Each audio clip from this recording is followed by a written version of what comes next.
തിരുസന്നിധിയിലായിരിക്കുന്ന നിമിഷം പ്രിയമുള്ളവരെ, പൂർണ്ണ ഹൃദയത്തോടെ, പൂർണ്ണ മനസ്സോടെ, സർവശക്തിയോടെ അവിടുത്തെ നമുക്ക് ആരാധിക്കാം. എല്ലാം മറന്ന് കർത്താവിൻ്റെ തിരുസന്നിധിയിലായിരിക്കാൻ ഈ ഒരു നിമിഷം നമുക്ക് സാധിക്കട്ടെ.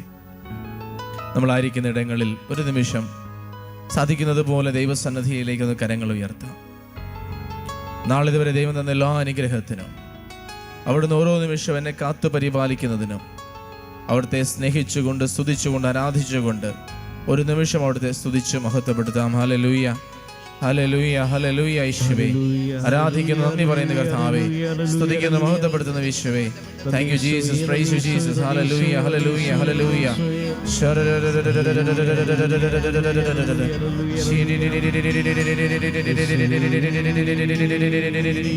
യേശുവേ, ആരാധന, ആരാധന, ആരാധന, ആരാധന, ആരാധന. Hallelujah, hallelujah, hallelujah, hallelujah. യേശുവേ, ആരാധന, ആരാധന, ആരാധന. കർത്താവിൻ്റെ ആ സ്നേഹത്തിന് മുൻപിൽ ശിരസ്സ് നമിച്ച് പ്രാർത്ഥിക്കാം. പരിശുദ്ധ പരമ ദിവ്യകാരുണ്യത്തിന് എന്നേരവും ആരാധനയും സ്തുതിയും പുകഴ്ചയും ഉണ്ടായിരിക്കട്ടെ. പരിശുദ്ധ പരമ ദിവ്യകാരുണ്യത്തിന് എന്നേരവും ആരാധനയും സ്തുതിയും പുകഴ്ചയും ഉണ്ടായിരിക്കട്ടെ. നിത്യസ്തുതിക്ക് യോഗ്യനായ പരമ പരിശുദ്ധ ദിവ്യകാരുണ്യത്തിന് എന്നേരവും ആരാധനയും സ്തുതിയും പുകഴ്ചയും ഉണ്ടായിരിക്കട്ടെ. ഈശോയിൽ പ്രിയപ്പെട്ടവരെ, കരുണയുടെ മണിക്കൂറിൽ കർത്താവിൻ്റെ തിരുസന്നിധിയിൽ നമ്മളായിരിക്കുന്ന നേരം, ഈ ദിവ്യകാരുണ്യത്തിൽ ആയിരുന്നുകൊണ്ട് അവിടുത്തെ സാന്നിധ്യം നമ്മുടെ കൂടെ ആയിരിക്കുന്ന ഓരോ സമയവും നമുക്ക് കർത്താവ് തരുന്നൊരു ഉറപ്പതാണ്, ഞാനെന്നും നിൻ്റെ കൂടെ ഉണ്ടായിരിക്കും. സങ്കീർത്തനം 11 ചെറിയൊരു സങ്കീർത്തനമാണ്, വളരെ മനോഹരമായിട്ട് ആ സങ്കീർത്തന തലക്കെട്ട് തന്നെ ഇങ്ങനെയാണ്, നീതിമാന്റെ ആശ്രയമെന്നാണ്. അതിൽ 4-ാം തിരുവചനത്തിൽ നമ്മൾ വായിക്കുന്നു, കർത്താവ് തൻ്റെ വിശുദ്ധ മന്ദിരത്തിലുണ്ട്, അവിടുത്തെ സിംഹാസനം സ്വർഗത്തിലാണ്, അവിടുത്തെ കണ്ണുകൾ മനുഷ്യമക്കളെ കാണുന്നു, അവിടുന്ന് അവരെ സൂക്ഷ്മമായി നിരീക്ഷിക്കുന്നു. കർത്താവിൻ്റെ കണ്ണുകൾ മനുഷ്യമക്കളെ കാണുന്നു, അവിടുന്ന് അവരെ സൂക്ഷ്മമായി നിരീക്ഷിക്കുന്നു. ഇതിൽ പ്രിയമുള്ളവരെ, കർത്താവിൻ്റെ കൺവട്ടത്താണ് നമ്മൾ ഉള്ളത് എന്നൊരു ബോധ്യം ഒരേ സമയം നമ്മൾക്ക് ആശ്വാസജനകവും അതോടൊപ്പം തന്നെ നമ്മുടെ ജീവിതത്തെ നയിക്കേണ്ട ഒരു കാര്യം കൂടിയാണ്. നമുക്കറിയാം, നമ്മൾക്ക് ഈ ഒരു ബോധ്യം നമ്മുടെ ഉള്ളിലുള്ളപ്പോൾ കർത്താവ് എപ്പോഴും അവിടുത്തെ കണ്ണുകൾ മനുഷ്യ മക്കളെ കാണുന്നു. ഇന്നത്തെ കാലഘട്ടത്തിൽ നമുക്ക് നഷ്ടപ്പെട്ടുകൊണ്ടിരിക്കുന്ന ഒരു കാര്യം ഇതാണ്, ദൈവം എന്നെ കാണുന്നുണ്ട് എന്നൊരു ബോധ്യം നമുക്ക് നഷ്ടപ്പെടുക. ദൈവം എന്നെ കാണുന്നുണ്ടെന്നൊരു ബോധ്യം എൻ്റെ ഉള്ളിലുള്ളപ്പോൾ ആദ്യം എനിക്ക് ഉണ്ടാകേണ്ടത് ഒരു ജാഗരൂകതയാണ്. ഒന്നും ദൈവത്തിൻ്റെ കണ്ണിൽ നിന്ന് മറഞ്ഞിരിക്കുന്നില്ല. എത്ര ഇരുട്ടത്ത് വെച്ച് ഞാൻ ചെയ്യുന്ന പ്രവൃത്തിയാണെങ്കിലും, എൻ്റെ ജീവിതത്തിലെ ഏറ്റവും സീക്രട്ടായിട്ടുള്ള കാര്യമാണെങ്കിലും കർത്താവിനത് സ്പഷ്ടമാണ്. ദൈവസന്നിധിയിൽ നിന്ന് ഒന്നും മറഞ്ഞിരിക്കുന്നില്ല. ഇന്നത്തെ ഒരു പക്ഷേ സംസ്കാരത്തിലും കാലഘട്ടത്തിലും ദൈവത്തെ വേണ്ടതുപോലെ ബഹുമാനിക്കാനോ, ദൈവത്തെ ആദരിക്കാനോ, ദൈവത്തോടുള്ളൊരു ഭയഭക്തി ഒന്നും ഒരുപക്ഷെ മനുഷ്യ ഹൃദയങ്ങളിൽ ഇല്ലാത്തത് കൊണ്ട് പാപത്തെക്കുറിച്ചും പാപബോധത്തെക്കുറിച്ചുമുള്ള കാര്യങ്ങളൊക്കെ മനുഷ്യർക്ക് അജ്ഞാതമായിക്കൊണ്ടിരിക്കുക. This a loss of sense of sin. പാപം എന്നതിനെക്കുറിച്ചോ പാപബോധത്തെക്കുറിച്ചോ ഇന്നത്തെ ലോകത്തിന് അജ്ഞതയാണ്. കാരണം അവർ ദൈവത്തെ മാനിക്കുന്നില്ല. എന്നാൽ ഓരോ നിമിഷവും ഞാൻ ദൈവത്തിൻ്റെ കണ്ണുകളിലാണ്, കൺവട്ടത്താണ് നടക്കുന്നതെന്നൊരു ചിന്ത. പിള്ളേരെ, നമുക്കറിയാം, നമ്മളൊരു കോമ്പൗണ്ടിലേക്ക് കയറി ചെല്ലുമ്പോൾ, ഒരു കെട്ടിടത്തിലേക്ക് കയറി ചെല്ലുമ്പോൾ അവിടെ നിങ്ങൾ CCTVയുടെ നിരീക്ഷണത്തിലാണ് എന്ന് എഴുതി വെച്ചിട്ടുണ്ട്. അല്ല, നിങ്ങൾക്കറിയാം, നിങ്ങൾ നോക്കുമ്പോൾ ഇങ്ങനെ ക്യാമറ കാണും. ആ ക്യാമറയുടെ കൺവട്ടത്തായിരിക്കുമ്പോൾ നിങ്ങൾക്കറിയാം, ഞാനിപ്പോൾ എന്ത് കാണിച്ചാലും അത് ആ ക്യാമറയിൽ പതിയും. ഞാനിവിടെ എന്ത് ചെയ്താലും അത് ക്യാമറയിൽ പതിയും. ഒരുപക്ഷെ ഞാൻ എന്ത് പറഞ്ഞാലും അത് കേൾക്കാൻ പറ്റും. അപ്പോൾ സ്വാഭാവികമായിട്ട് നമുക്കുണ്ടാകുന്ന എന്താ, ഒരു അവബോധമാണ്. ഞാൻ നിരീക്ഷിക്കപ്പെടുന്നുണ്ട്, ഞാൻ ചെയ്യുന്ന പ്രവൃത്തികൾ കാണപ്പെടുന്നുണ്ട്, ഒന്നും രഹസ്യമല്ലെന്നൊരു ബോധ്യം വരുമ്പോഴത്തേക്കും സ്വാഭാവികമായിട്ടും ഒരു നിയന്ത്രണം, സ്വാഭാവികമായിട്ടും ഒരു അച്ചടക്കം, ഇതെല്ലാം നമ്മുടെ പ്രവൃത്തിയിലോട്ട് വരും. നമ്മൾ വളരെ വളരെ ഡീസൻ്റായിട്ടും മാന്യതയോടു കൂടിയൊക്കെ എന്തെങ്കിലും പെരുമാറും. ആ ക്യാമറ അവിടെ ഇല്ല, എന്നെ ആരും കാണുന്നില്ല എന്ന് ചിന്തിച്ചാൽ ഒരു പക്ഷേ ഉള്ളിലെ കള്ളത്തരം പുറത്ത് വന്നേക്കാം. അതല്ലെങ്കിൽ നമ്മൾ ആരും എന്നെ കാണുന്നില്ലല്ലോ എന്ന് ഓർത്ത് എനിക്ക് എന്ത് വേണമെങ്കിലും ചെയ്യാമല്ലോ എന്നൊരു മിഥ്യാധാരണ നമ്മുടെ ഉള്ളിൽ വന്നേക്കാം. അപ്പോൾ ഇത് നമ്മൾ ചിന്തിച്ചു നോക്കി, ദൈവം മനുഷ്യ മക്കളെ ഓരോ നിമിഷവും കാണുന്നുണ്ട് എന്നൊരു ബോധ്യത്തിൽ ഒരാളെ ജീവിക്കുമ്പോൾ അയാൾക്കറിയാം കർത്താവ് എന്നെ കാണുന്നു, കർത്താവ് എന്നെ സൂക്ഷ്മമായി നിരീക്ഷിക്കുന്നു. വെറുതെ കണ്ടിട്ട് വിടുവല്ല. വചനം പറയണ കർത്താവ് നിന്നെ സൂക്ഷ്മമായിട്ട് നിരീക്ഷിക്കുന്നുണ്ട്. നിന്റെ ഓരോ ചിന്തയും ഓരോ പ്രവൃത്തിയും ഓരോ വാക്കും നിന്റെ ഹൃദയത്തിൻ്റെ ഓരോ തുടിപ്പും അവിടുന്ന് സൂക്ഷ്മമായി നിരീക്ഷിക്കുന്നു. പ്രിയപ്പെട്ടവരെ, നമ്മുടെ ഉറപ്പിതാണ്, നമ്മുടെ ജാഗരൂകത എന്ന് പറയേണ്ടത് ഇതാണ്, ദൈവഭയം എന്ന് പറയുന്നത് ഇതാണ്, ദൈവത്തോടുള്ളൊരു ആദരവ്, ദൈവത്തെ ദൈവമായിട്ട് കാണാനും റെസ്പെക്റ്റ് ചെയ്യാനും ആരാധിക്കുവാനും എൻ്റെ ഉള്ളിൽ എനിക്കുണ്ടായിരിക്കേണ്ട ഒരു മനോഭാവം. യഥാർത്ഥത്തിൽ ദൈവത്തെക്കുറിച്ചൊരു അവബോധം ഉള്ളിൽ ഉണ്ടാകുമ്പോൾ തന്നെ പാപത്തെക്കുറിച്ചുള്ളൊരു സെൻസ്, പാപബോധം, ശരി തെറ്റുകളെക്കുറിച്ചുള്ളൊരു വിവേചനമൊക്കെ നമ്മുടെ ഉള്ളിലേക്ക് ഓടി വരുക.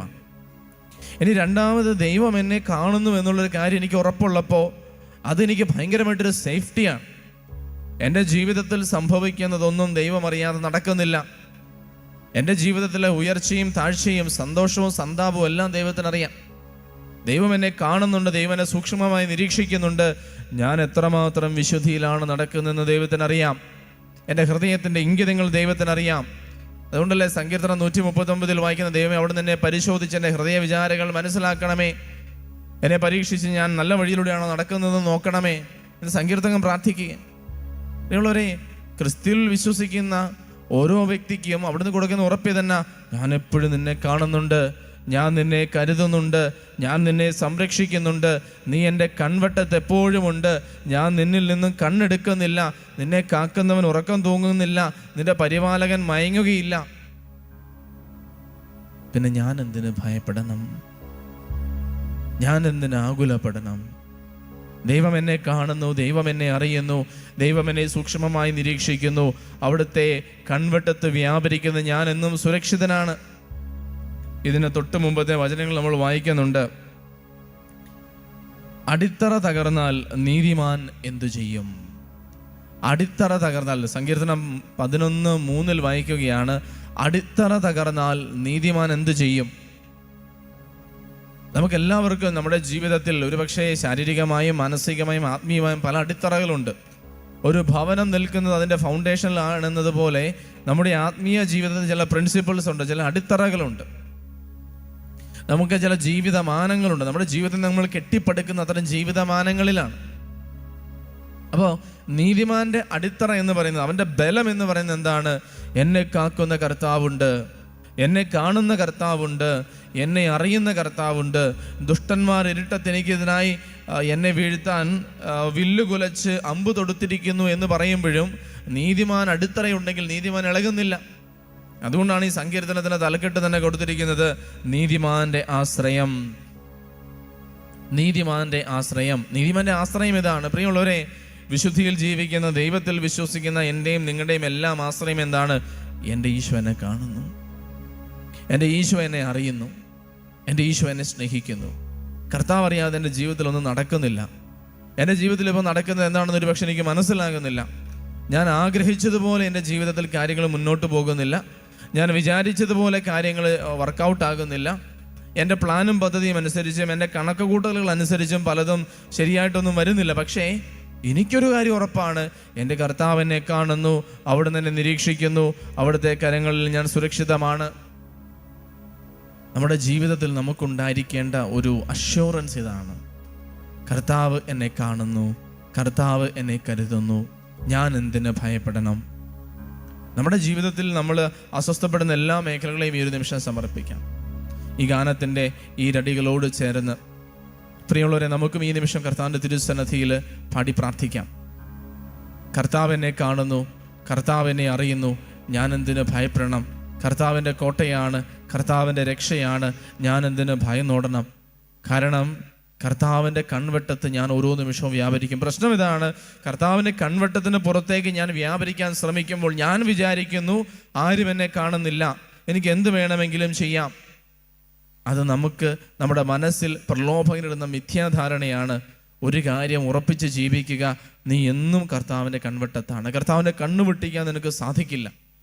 എന്നാൽ കർത്താവിൻ്റെ കൺവെട്ടത്താണെന്ന് യഥാർത്ഥ ബോധ്യത്തോടെ ജീവിക്കുമ്പോൾ മറ്റൊന്നും നിന്നെ പതിയിരുന്ന് ആക്രമിക്കുകയില്ല. എല്ലാം കർത്താവ് കാണുന്നുണ്ട്. നിന്റെ ജീവിതത്തിൽ സംഭവിക്കുന്നതെല്ലാം അവിടുന്ന് നിന്റെ ഉയർച്ചയ്ക്കും നന്മയ്ക്കുമായിട്ട് ഒരുക്കി തീർക്കുമെന്ന ബോധ്യം നമുക്ക് കിട്ടും. പിന്നെ നമ്മളെ തളർത്താൻ ഒന്നിനുമാകില്ല. ഈശോയുടെ തിരുസന്നദ്ധിയിലിരുന്ന് ഈ ഈരടികളോട് ചേർന്ന് നമുക്കൊന്ന് പാടി പ്രാർത്ഥിക്കാം. കർത്താവേ, അവിടുത്തെ കൺമുൻപിൽ ഞാൻ വ്യാപരിക്കുമ്പോൾ എന്നെ കൺമണി പോലെ നീ കാക്കണമേ.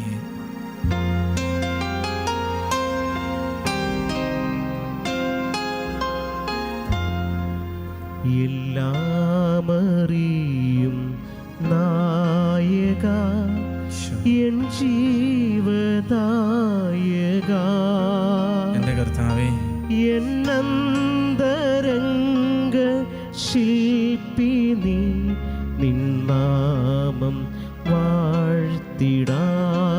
എല്ലാം അറിയുന്ന കർത്താവേ, എല്ലാമറിയും നായക, എൻ്റെ ദൈവമേ, എൻ ജീവദായക, ഈശോയേ, എന്നന്തരംഗ ശില്പി നീ, നിന്നാമം വാഴ്ത്തിടാ.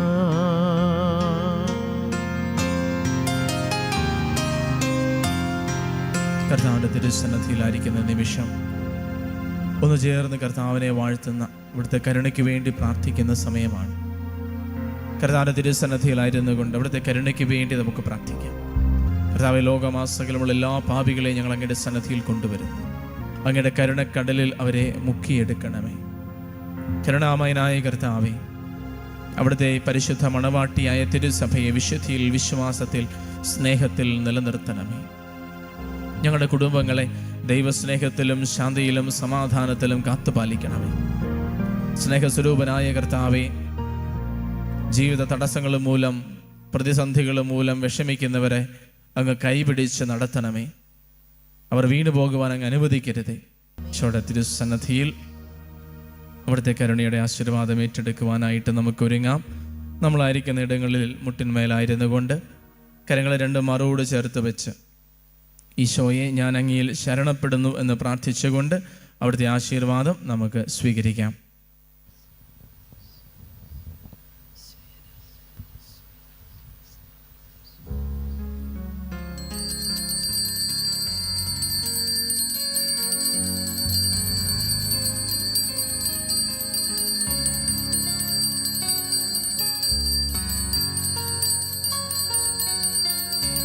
പരിശുദ്ധ പരമമാ ദിവ്യകാരുണ്യമേ, എന്നുമെന്നും അങ്ങേക്കാരാധന.